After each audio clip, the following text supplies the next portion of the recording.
Okay, welcome everyone. I'm continuing on from the tutorial that I started this morning so that I could save this for long-term storage here so that anyone who wants to see how to do color work and how to trap the floats the way that I trap them, um, I'm going to show you how we're going to do that here.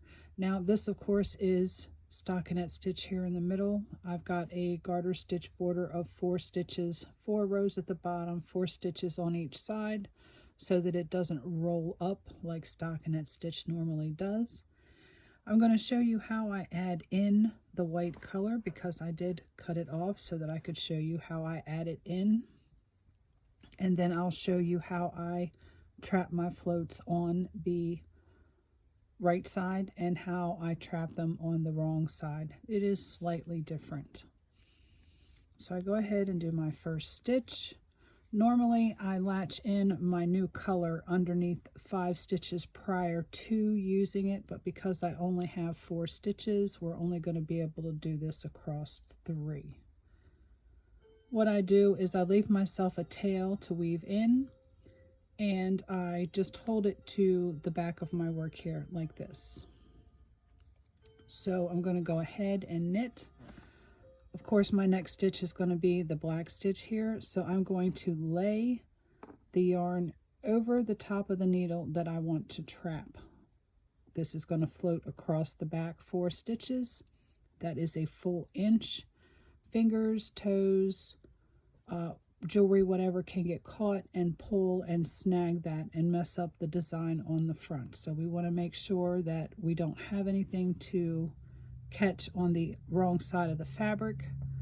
So we trap the floating yarn. So laying this over the needle here like this, we're going to go ahead and wrap our needle with the black yarn, which is the color we want for the next stitch.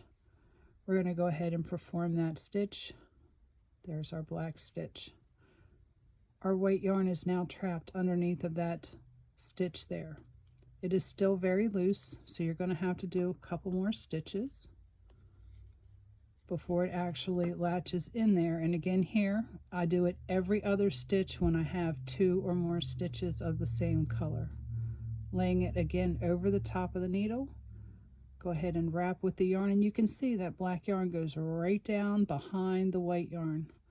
What you're actually doing is raising this up so that way when we do our next stitch,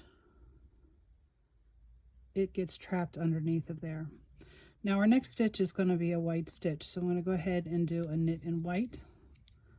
Then I'm going to show you how we trap the black yarn, which is going to float behind the next 4 stitches over to here.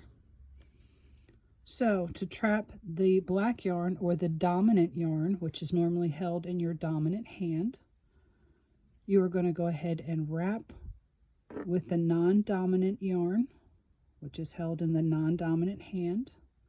Then you're going to wrap with the dominant yarn. Then you're going to unwrap. Ooh, no, we did that wrong. We want, yes, wrap with the black, wrap with the white, unwrap. There we go. Sometimes it gets a little confusing for me too. We're not going to edit that out. We're going to leave it in there because, again, nobody is perfect. I will show you that again one more time here, and again on the other side when we do the white square over here. Again, we're going to wrap counterclockwise with the dominant yarn, which is the color we do not want for this next stitch. Go ahead and wrap it with the non-dominant yarn, which is the color we do want here. Unwrap with the black yarn there. Pull your stitch through. Here we're going to do 4 black stitches. Do the first stitch as normal, just your knit. Next stitch, again, you lay the yarn over. When you are trapping the non-dominant yarn, you can lay it over the top of the needle. Do your stitch as normal. And it's trapped there when we do our second stitch. So here, lay it across the top of the needle, wrap your stitch. Now we're going back to the white yarn for 4 stitches. First stitch you knit as normal. Second stitch, we want to trap this black yarn that's going to float, so we're going to wrap with the black, wrap with the color we want, unwrap with the black, which is the one we don't want. So again, a normal knit stitch, and then we're going to trap this float again, wrap with the black, wrap with the white, unwrap with the black. You get a white stitch. And then we just knit the rest of the way out, because this is our garter stitch edge to keep our sample from rolling up. Now I'm going to show you the little bit of difference that there is when you do the back side. Okay, on the purl side, there's a little bit difference in how you wrap with your floating yarn. First 4 stitches we're going to knit. That's our garter stitch edge. Okay, bring this back into the purl position. We are going to wrap this first stitch. We want to wrap and trap the black yarn. So I'm going to take it as if to wrap it around and just lay it over the needle that's holding all of my unworked stitches here. Then we're going to go ahead and wrap with the white as we would normally. Then we're going to unwrap with the black.